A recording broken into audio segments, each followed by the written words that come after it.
हरियाणा में 90 सीटों की स्थिति, भाजपा को जीटी रोड अहीरवाल बेल्ट से आस। कांग्रेस जाटलैंड बांगर में मजबूत, जाट दलित बंटे तो बीजेपी को फायदा।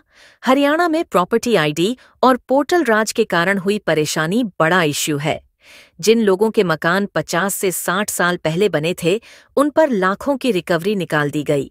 जमकर लूट खसोट मचाई। 70 से 80% प्रॉपर्टी आईडी गलत थीं। घर, दुकान, शोरूम, प्लाट खरीदने वाले भी परेशान हैं और बेचने वाले भी। प्रदेश में जिसके नाम पर भी घर, मकान, दुकान या प्लाट है, वह इसी मुश्किल का सामना कर रहा है। जिन लोगों ने 50 से 60 साल पुराने नक्शे वगैरह संभाल कर नहीं रखे, वह दफ्तरों के धक्के खा रहे हैं। हरियाणा में बीजेपी अपनी सरकार के पोर्टल सिस्टम को करप्शन खत्म करने का सबसे बड़ा हथियार बताती रही है। दूसरी ओर कांग्रेस इसे खत्म करने का वादा कर रही है।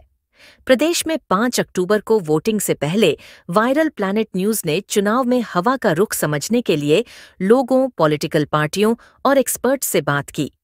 उनके हिसाब से वोटिंग के 2 हफ्ते पहले कांग्रेस 40+ सीटों और भाजपा 16 से 18 सीटों पर मजबूत दिख रही है। हालांकि जाट और दलित वोट बंटे तो भाजपा की मजबूती बाकी सीटों पर भी बढ़ सकती है। 2 से 4 सीटों पर इनेलो और निर्दलीय मजबूत दिख रहे हैं। 23 सीटें ऐसी हैं जहां पर कांटे की टक्कर है। यहां अगले 10 से 12 दिनों में मुकाबला किसी भी तरफ जा सकता है। प्रदेश में मुख्य मुकाबला बीजेपी बनाम कांग्रेस है। पोलिंग से 2 हफ्ते पहले कांग्रेस 90 में से 33 से 42 सीटों पर अच्छी पोजीशन में दिख रही है। मतदान की तारीख आने तक ये आंकड़ा बदल सकता है। 10 साल से सरकार चला रही बीजेपी अभी 18 से 23 सीटों पर भारी है। जीटी रोड और अहीरवाल बेल्ट में उसके प्रदर्शन पर काफी कुछ निर्भर करेगा। पार्टी के रणनीतिकारों को उम्मीद है कि कांग्रेस की तरफ जा रहे वोट बैंक में इनेलो, जेजेपी, एएपी और बागी निर्दलीय सेंध लगाते हैं तो बीजेपी की सीटें बढ़ भी सकती हैं। निर्दलीय हमेशा से हरियाणा में मजबूत उपस्थिति दर्ज कराते रहे हैं। इस बार भी 1 से 2 सीटों पर निर्दलीय कैंडिडेट भारी नजर आ रहे हैं। रीजनल पार्टियों में ओम प्रकाश चौटाला की इंडियन नेशनल लोकदल इनेलो ने बहुजन समाज पार्टी बीएसपी से गठबंधन किया है। ये 2 से 3 सीटों पर मजबूत दिख रही हैं।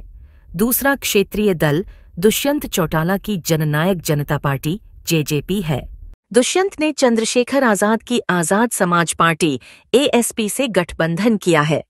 वहीं आम आदमी पार्टी एएपी पहली बार अपने बूते लगभग सभी सीटों पर चुनाव लड़ रही है। ये दोनों फिलहाल चौंकाने की स्थिति में नजर नहीं आ रही हैं। हरियाणा की कुल आबादी में 20% से ज्यादा अनुसूचित जातियां एससी हैं। राज्य की 17 सीटें इनके लिए रिजर्व हैं। 2019 में बीजेपी ने इनमें से 5 और कांग्रेस 7 सीटें जीतीं। बाकी जेजेपी निर्दलीय को गईं। भाजपा 2024 के लोकसभा चुनाव में दोनों रिजर्व सीटें अंबाला सिरसा हार गईं। कांग्रेस 17 रिजर्व सीटों में से 11 पर आगे रही। अगर इनेलो बीएसपी और जेजेपी एएसपी गठबंधन के चलते दलित वोट बंटे तो फायदा भाजपा को मिलेगा। कांग्रेस के लिए सांसद कुमारी सैलजा की नाराजगी कोर में खाज साबित हो सकती है।